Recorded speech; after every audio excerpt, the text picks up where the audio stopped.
Kat sat alone on her couch, shoveling popcorn into her mouth. She stared at her TV, tied to the suspense of the movie.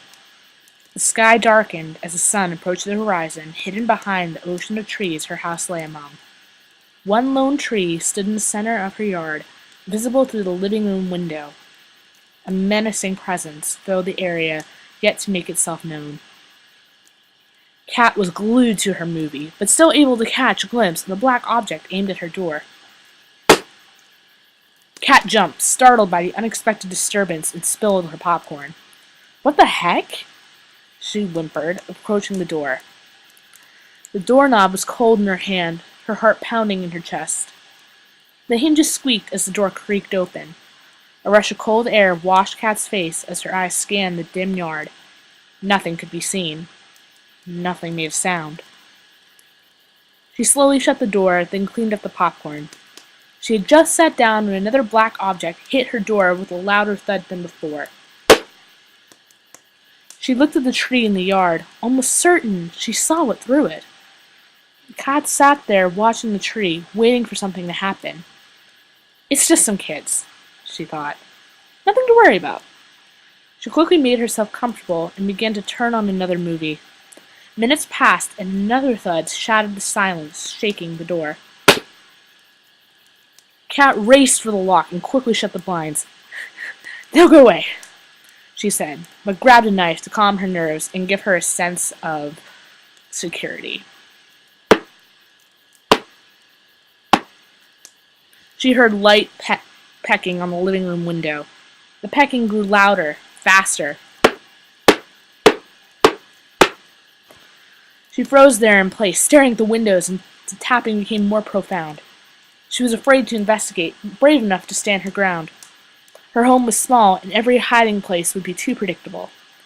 Besides, she didn't want to hide. She wanted to see it coming instead of cowering in fear.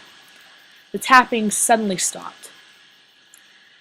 Kat slowly made her way to the door and pulled her back to it. A shadow eclipsed the light from the window atop the door. She stood just out of sight, holding her breath. With her back pressed against the wood, she could feel it knocking, 3 times softly. Kat could hear the galloping beat of her heart in her head. Her anxiety raised to the peak. 3 more knocks hit the door, harder this time.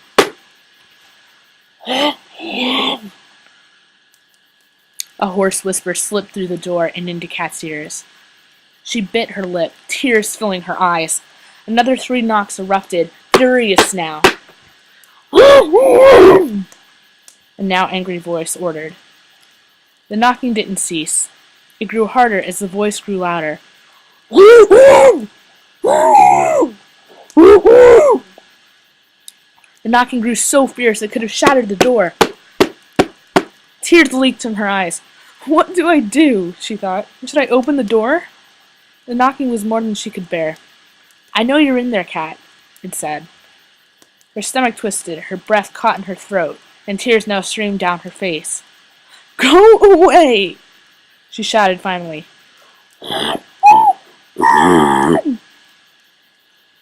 It screamed in response.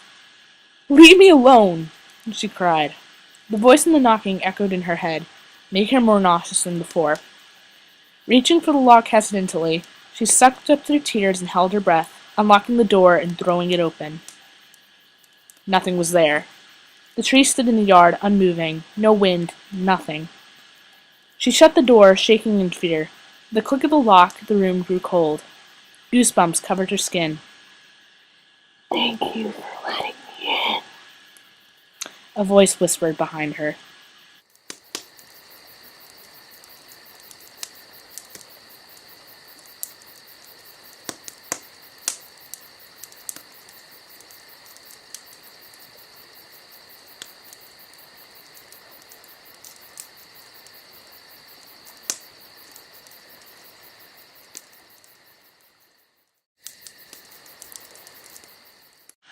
Want to hear a story in particular? Send your horror stories to theofficialadd@gmail.com. I accept self-written ones as well as any stories from Creepypasta or Reddit or any site in particular. Just make sure to include the author and the link. Thanks, guys.